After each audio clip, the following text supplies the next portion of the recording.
Ya son las 10 de la mañana con 7 minutos, momento de seguir con ustedes acá en la 94.5, la señal 50.2 de televisión digital y diario usach.cl con enlace Usach y nuestras entrevistas. Queremos hablar un poco de la discusión en torno a la reforma al sistema político. De hecho, esta semana la Comisión de Constitución del Senado comenzó a discutir este proyecto que, recordemos, fue presentado el 27 de noviembre por un grupo de senadores, tanto oficialistas como también de oposición. Es un debate en todo caso acotado, ya que se retoman algunas de las ideas que surgieron al alero de la segunda propuesta constitucional, que incluía, por ejemplo, modificaciones al sistema político que fueron trabajadas particularmente por grupos de expertos que fueron nominados por los partidos. En particular, el enfoque en los umbrales de elegibilidad y la pérdida de escaño en caso de renunciar a un partido político por el cual fue elegido. Son algunos de los aspectos que ya se están empezando a discutir y que queremos también conversarlos el día de hoy junto con la politóloga académica de nuestra universidad, Pamela Figueroa, que ya está en conexión con nosotros para poder ir entrando en esta temática tan importante y que se estuvo bien a la expectativa luego de esta segunda vuelta de gobiernos regionales de poder entonces retomar esta discusión. ¿Cómo está, profesora? Muy buenos días. Hola, muy buenos días. Un gusto estar aquí contigo en Radio Usach. Gracias a usted, profesora. Lo hemos conversado en otras oportunidades. Era importante aprovechar estos debates, ciertos consensos que se habían estado dando al alero de esta discusión constitucional. ¿Está bien empezar por estos dos puntos que donde me da la impresión ya se ha podido avanzar bastante? ¿Cómo lo ve usted, profesora? Bueno, recordemos un poco, Rodrigo, tú lo señalabas, que esta es una reforma política propuesta por el senador Durresti, pero tiene apoyo transversal de distintos senadores de las distintas coaliciones políticas, aunque hay algunas coaliciones que no concurrieron. De hecho, el Frente Amplio, que es el partido principal de gobierno, no concurrió en esta firma, bueno, también porque la representación del Frente Amplio se da mucho más en la Cámara de Diputados que en el Senado, pero tampoco hubo una conversación fuera del Senado, y como bien tú señalas, lo que hace el senador Durresti y los senadores que lo acompañan es recoger la propuesta de la comisión de expertos que se dio en el segundo proceso constituyente, pero parte de esa propuesta que tiene que ver, fundamentalmente apunta a los partidos políticos y a la disciplina interna de los partidos políticos. Ya eso es lo que busca que existan menos partidos políticos, pero que además esos partidos políticos, los representantes de esos partidos tengan disciplina con las decisiones de su propio partido, ¿ya? Entonces, claro, yo creo que va en la línea correcta. Yo creo que es correcto discutir una reforma política que aborde cómo disminuimos la fragmentación del sistema de partidos. Eso significa que no tengamos tantos partidos políticos, porque eso dificulta mucho la posibilidad de llegar a acuerdos, generar leyes y avanzar en las políticas públicas.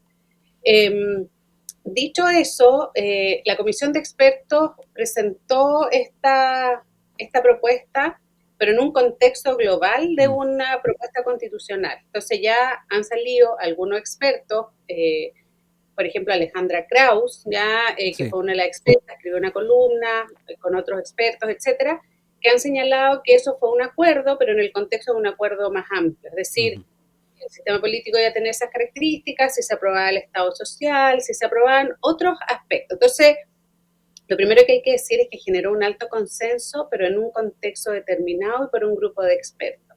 Sin embargo, esta propuesta de los expertos no logró ese acuerdo transversal cuando fue la discusión en el Consejo Constitucional. Recordemos que el Consejo, que tenía una posición muy específica porque hubo como una representación muy amplia del Partido Republicano, que no necesariamente sabemos esa representación del Partido Republicano se ha mantenido en el tiempo, entonces también hay algo contextual ahí. Y ese proyecto tuvo casi 1000 enmiendas cuando se empezó la discusión en el Consejo Constitucional. Entonces también hay que recordar que ese es un proyecto que tuvo un apoyo transversal de expertos, pero no ha tenido una deliberación de los partidos políticos, de los representantes, que realmente digan, sí, no, nos parece esta reforma. Y eso es importante tenerlo en cuenta, porque eso lo vamos a ir viendo reflejado a la medida que se haga la discusión en el Congreso. Este proyecto entró como una moción de senadores, ¿ya? Por tanto, es una propuesta que no tiene todavía el patrocinio del Poder Ejecutivo, o sea, entra como una moción de los senadores, y se está discutiendo hoy día en la Comisión de Constitución, que es una comisión muy importante del Senado, porque, bueno, por ahí pasan todos los proyectos que afectan las cuestiones institucionales y constitucionales, y los senadores lo que están haciendo es invitar a distintos expertos y expertas para tener una visión sobre esto. Entonces, el primer día de sesiones participaron 4 abogados que fueron integrantes de la comisión de sistema político de la mesa de la comisión de expertos, y ellos en general apoyaban, porque obviamente es una propuesta que ellos elaboraron, pero a medida que se ha ido abriendo la discusión hemos estado viendo que hay parlamentarios que han tenido posiciones distintas. De hecho, sobre todo los de la Cámara Baja, están incómodos porque este sería una iniciativa que afectaría principalmente a la Cámara de Diputados y Diputadas, y ellos no entraron en la discusión. Exactamente, lo han apuntado varios parlamentarios en ese mismo sentido, ¿no? Claro, entonces los parlamentarios, los diputados y diputadas están diciendo, bueno, esta es una iniciativa del Senado que nos afecta a nosotros y nadie nos ha consultado, entonces lo queremos discutir. Entonces, todos esos son factores que uno puede decir, no va a ser tan fácil la discusión, ¿ya? No sabemos todavía si se va a aprobar o no se va a aprobar, pero creo que va a haber mucha discusión en torno a este proyecto, se han escrito muchas columnas, yo creo que, como te decía, inicialmente la idea de disminuir la fragmentación del sistema de partido es una idea que va en la línea correcta, la pregunta es si con esto se logra. Y desde mi perspectiva, desde lo que yo he ido estudiando, que llevo muchos años estudiando los diseños institucionales del sistema político, es bastante insuficiente y, por ejemplo, no incluye propuestas sobre si va a haber continuidad o no de la ley de cuotas para que haya un equilibrio entre hombres y mujeres en la representación, a pesar de que en el diagnóstico sí valoran la ley de cuotas, pero no se pronuncian sobre cómo eso va a ser hacia adelante. Y también porque es una ley que es difícil además legislar sobre materias electorales en años electorales. Exacto. Y este año, elecciones, el 2025, tenemos elecciones presidenciales y parlamentarias.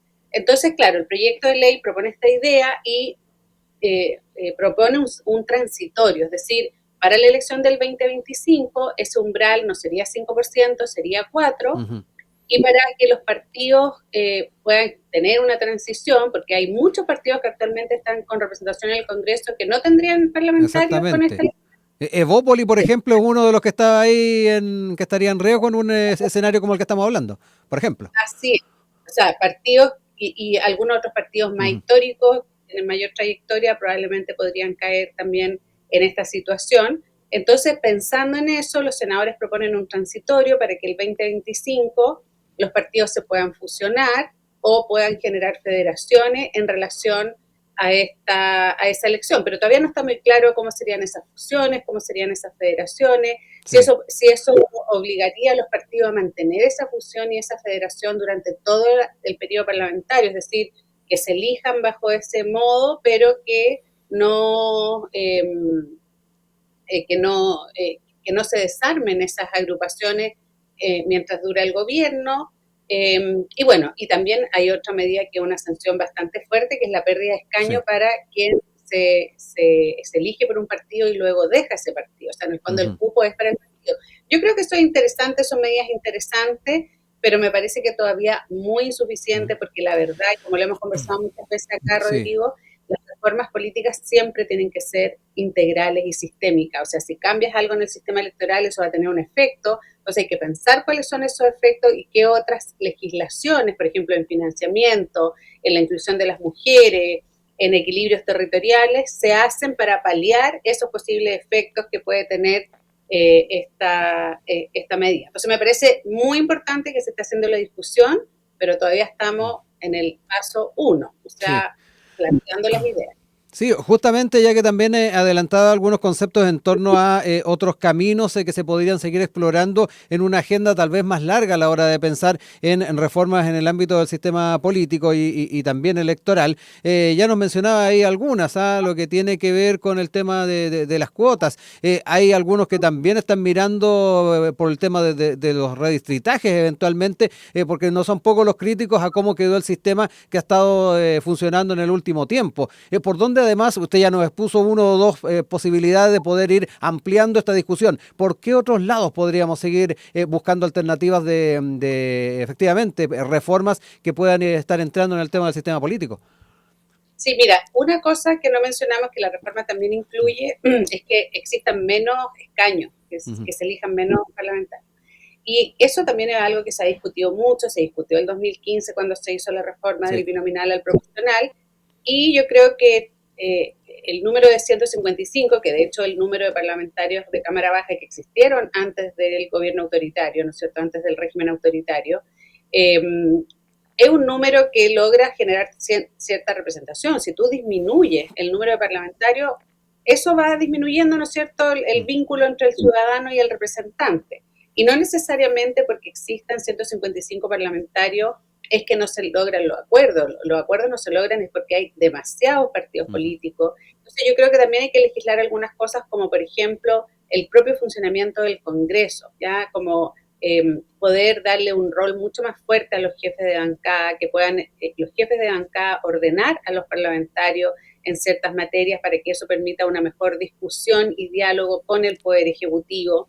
Me parece que también algo que se ha venido discutiendo bastante es disminuir los incentivos al individualismo en las carreras políticas. Y eso significa cómo se presentan las candidaturas. Por ejemplo, hacer listas cerradas y que los ciudadanos podamos escoger por listas de partidos o coaliciones que hagan propuestas programáticas. Y no tanto porque una figura sea más conocida o más popular, porque yo creo que eso nos ha ido generando como este excesivo individualismo en la representación política. Entonces, porque los parlamentarios y parlamentarias que se eligen dicen, bueno, yo me elegí porque me conocen a mí, porque quieren que yo sea su parlamentario.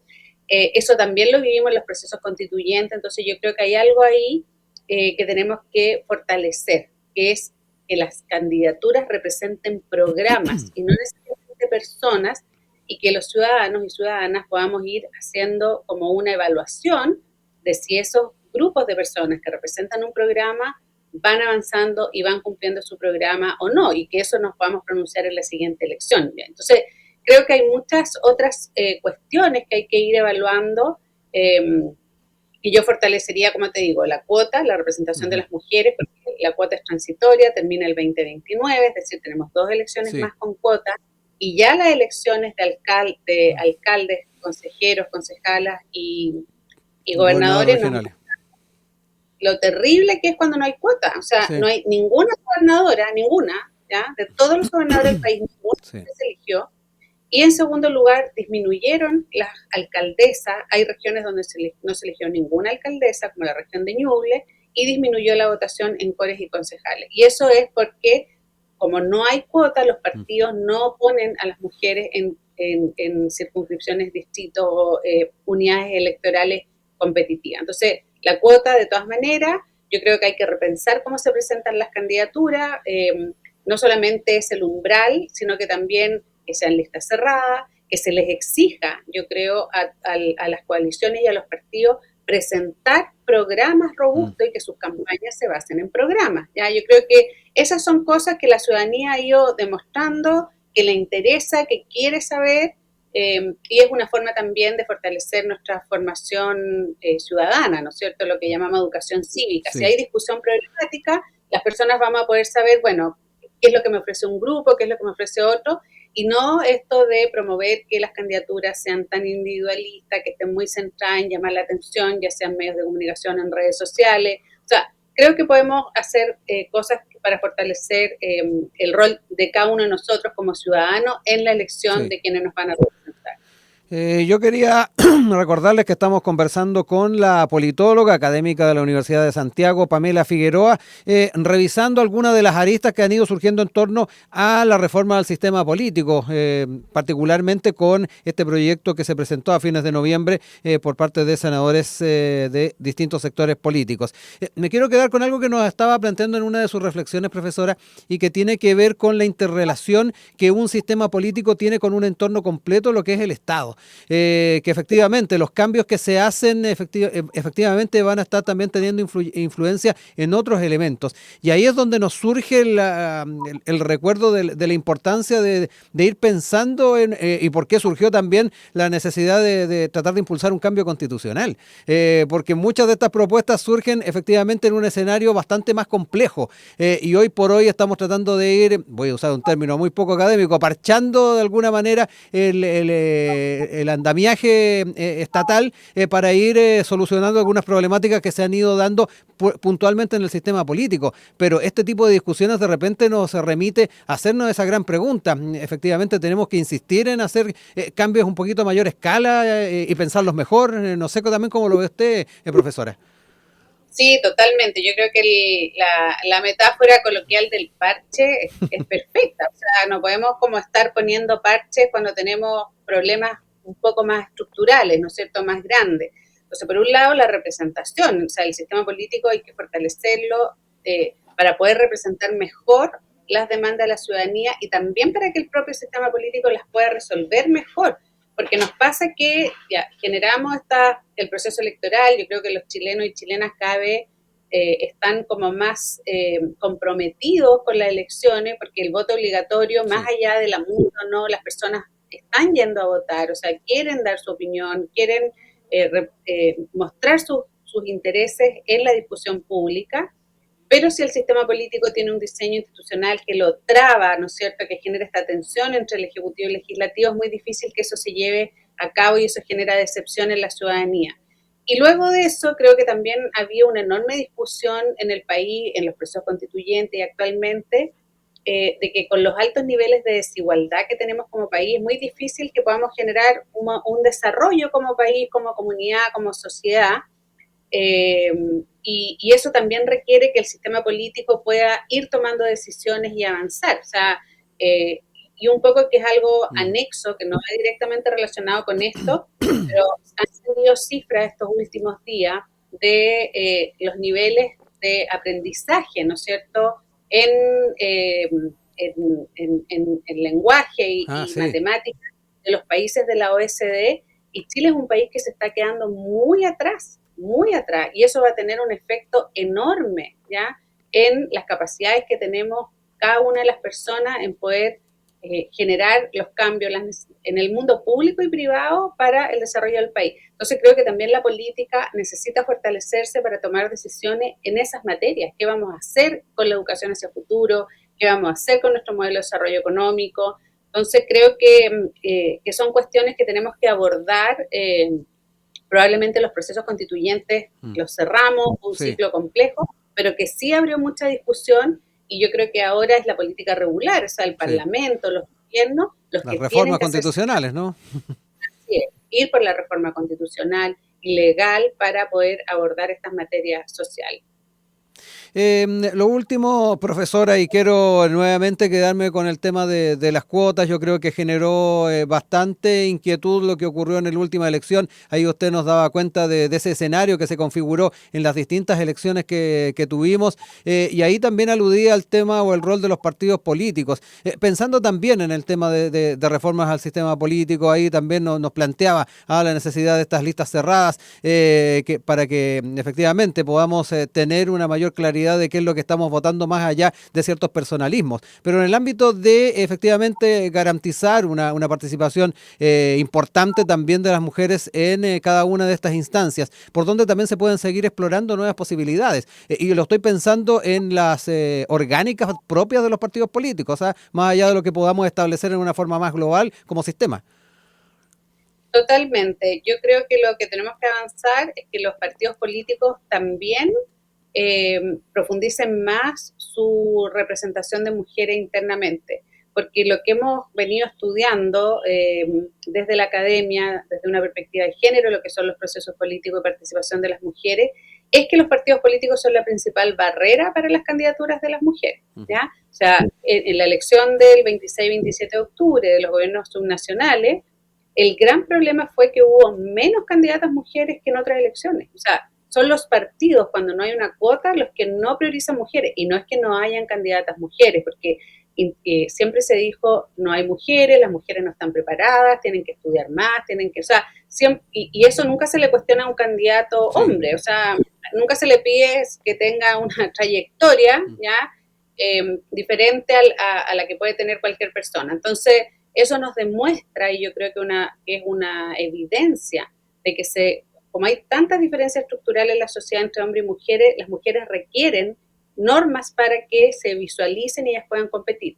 porque cuando las mujeres son candidatas tienen una alta tasa de elegibilidad. En el caso de consejeras regionales y concejala llegó casi un 80%, o sea, el 80% de las mujeres que fueron candidatas resultaron electas. O sea, son muy eficientes las mujeres en términos de las campañas electorales. El problema es que los partidos no las nominan como candidatas o no las nominan en unidades electorales competitivas. Entonces creo que también hay que hacer una reflexión interna de los partidos, que tiene que haber mayor representación de mujeres y también, por eso las leyes de cuotas son importantes, porque eso obliga a los partidos a mirar a las mujeres de sus conglomerados y a generar listas equilibradas. Y ahí, bueno, hay muchas fórmulas también, las listas alternadas, como la lista cebra, ¿no es cierto?, candidato a mujer, candidato hombre, y así sucesivamente.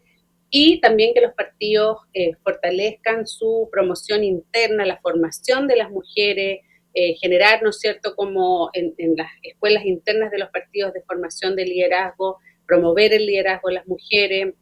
Entonces ahí hay un financiamiento que da el Estado, que hay que observar cómo se ha implementado en estos últimos años para hacer mejores propuestas de cómo fortalecer a las mujeres en la política. Y creo que hay otra cosa también que es algo que está muy en boga en estos días, es que las mujeres sufren mucha violencia política cuando son candidatas y cuando están en sus cargos. Hoy día con mucha fuerza en las redes sociales, pero eso también se da de manera física, verbal. Entonces también tenemos que abordar ese problema, o sea, visibilizar esta violencia y generar todo el apoyo para que esto no suceda, porque es una violencia social que se reproduce con fuerza en la política. Sí, me recuerdo que hubo un estudio incluso que se hizo para el primer proceso constitucional, efectivamente, con la violencia digital en redes sociales a muchas candidatas. Sí, lo hicieron los profesores de la Escuela de Periodismo de la USACH, René Jara con Paula Walker, que tuvieron un apoyo de Naciones Unidas. Yo participé en el comité de expertos que apoyó ese estudio y fue realmente impactante. Lo lamentable, Rodrigo, es que eso no ha disminuido, no disminuyó en las elecciones posteriores. Entonces hay que poner ojo en eso y denunciar esa violencia y tomar las medidas para que no vuelva a ocurrir. Bueno, varios puntos que quisimos hoy día abordar con la politóloga académica de nuestra universidad, Pamela Figueroa, en torno a esta discusión que se está dando en la Cámara Alta, en torno al sistema político, pero también de sus proyecciones hacia otros ámbitos. Profesora, que esté muy bien. Muchas gracias por el tiempo. Muchas gracias a ustedes, que tengan un muy buen día. Igualmente, un abrazo.